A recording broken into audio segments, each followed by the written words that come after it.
right. Good afternoon, everyone. This is Queenie Clem with Queenie's Book Talk and Reviews. And this is Author Showcase Book Fair Tour. And I have my final author for today, Alethea Gibbs. Welcome, welcome, welcome. Hello, thanks for having me. Okay, tell us about yourself and your books.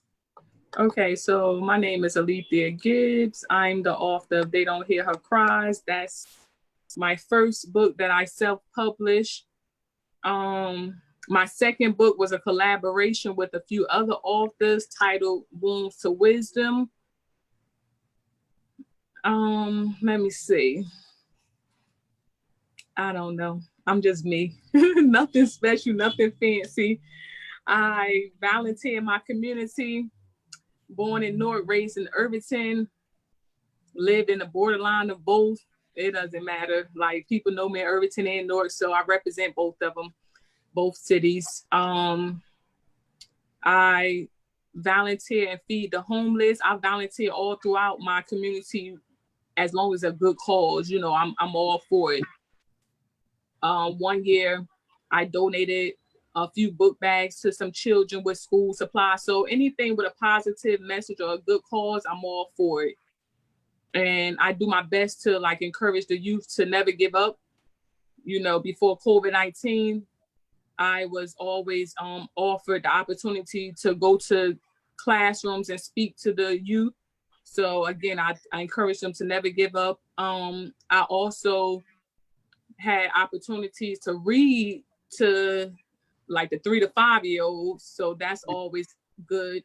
That's another reason why I keep telling myself I have to finish my children's book, because I'm tired of reading other people's books. I'm just saying I want to read my own book to them. So basically that's it.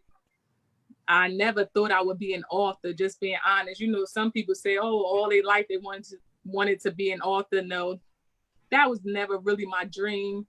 Like, I had my bachelor's degree in criminal justice, so forever I wanted to do something in my field. For the most part, I wanted to be a police officer. Then being a firefighter excited me a little more, because I'm like, wow, that is so cool. Like, they are true heroes. And I'm serious. Like, I know it's a sad situation when people have fires, but I would really sit and just watch. Like, it's amazing how they put the fire out, you know, bust the window, throw the furniture out. Like, it's something about firefighters. They are true heroes. But again, I'm just, you know, doing my writing thing, doing my best to inspire people to just never give up on anything, on their dreams, on life, nothing. Because at the end of the day, we're here for a reason, you know, like, all of us are truly here to serve a purpose. Yes. And I encourage people to do that. Okay, tell us about, you have your books with you? Yes. Okay, you can show your books and tell us about them and how much you charge, and is there ebooks or paperback? Okay, so They Don't Hear Her Cries, Wounds to Wisdom. I don't know, it's backwards. No. Oh, okay, because, you know, sometimes it's backwards with the iPhone. All right, so They Don't Hear Her Cries is $12.95 on, you know, for the paperback, $12.95, the ebook, $2.99. Wounds to Wisdom is $20, and I encourage people to get it from me for $15, because I like to get $1 too. I'm just saying, if you go on Amazon, I didn't publish it, you know, so I don't get any of the money. I'm just being honest with you. Like, the actual publisher, she gets the money if you get it from Amazon. So that's why I tell people it's $20 if you want to go to Amazon, or get it from me with a signed, you know, autograph. I'll sign it for you for $15. You can get this on Amazon, or you can get it from me. And again, if you get it from me, I'll sign it with my autograph. It doesn't really matter how you go about this one, because no matter what, I get paid all around, you know? Mm-hmm. So They Don't Hear Her Cries. It's just bits and pieces of my life, like growing up without my father, unfortunately. Of course, we all have a father. Mine was absent. So I just wanted to share my story, because I know there's a lot of children growing up without their father, and I just feel like it's a sad situation. It's not cool. So being older, I let people know, like, if I made it, you can too. And that's just, you know, the positive side of it. And basically that's why I wrote it. I'm serious, just to give people hope and let them know that, listen, it's not the end of the world.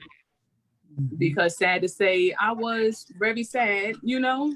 I used to look at people and say, dang, I wish I could go spend time with my father. I wish he was in my life or whatever. So instead of me being sad the rest of my life, I said, you know what? It's time to find a solution to my problems. And that's what encouraged me to really just take the time and just write my pain out, because writing is therapeutic. It helps a lot. I get through a lot of stuff with writing and listening to music. And once I, you know, wrote They Don't Hear Her Cries, then I was offered the opportunity to write Wounds to Wisdom, because even in They Don't Hear Her Cries, I share different stories like domestic violence, the whole fatherless child, like different subjects, you know?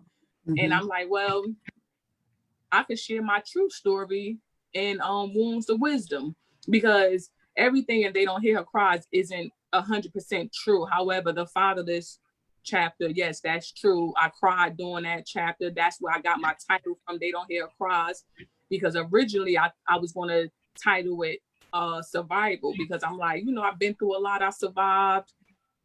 I'm still here. But then once I start writing that stuff and it was just hurting me, I said, you know what, that's my title right there. They Don't Hear Her Cries. And so just from the different subjects, I'm like, you know what, they doing this book, Wounds to Wisdom, about their domestic violence relationships and stuff. So I can add my 2 cents to it. And that's what I did. What inspired you to be a writer?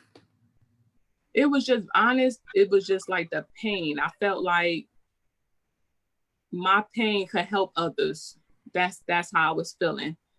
And the sad, like my dark days, what I was going through, I'm like, I don't want, you know, people feeling like this. It's not cool. So I just stressed the point of not giving up, because yes, at one point I really did want to give up on everything, my life, everything. And I know, you know, you shouldn't kill yourself. Suicidal thoughts isn't cool. But again, I'm like, let me just encourage them not to do it. Like, you know, you are worth living. You're here for a reason, like, period. Serve your purpose. And I'm sure it's people out there, whether you believe it or not, who wouldn't want you to kill yourself, you know? So that's really how I was on it. And I honestly just want to be a positive example. And that's just how I'm on it. Okay. Tell the readers how to find you and your books. So you can go on Amazon. You can go on my website also, givestruth.com. Now, I'm still working on the pay link and everything on my website. However, right now, you could just send a message, like email me from there and let me know if you want me to sign your book, what name to sign it. You can pay with PayPal or Cash App if you want to do it that way. I'm Give Truth everywhere, social media, PayPal, Cash App, YouTube, everywhere you look, I'm Give Truth. I just do that to make it easy for branding, so you don't have to figure out all these different names or whatever. So Gives Truth is me. I had a lot of sad days, you know, in my life. So that's why I made sure the G in my logo is a smiley face, because I'm finally happy now, you know, and I'm not hiding it. And I encourage other people to be happy. Okay. Well, thank you for coming in today, and I really appreciate it. Thank you. I always appreciate the support. Thank you. Thank you. Bye-bye. Good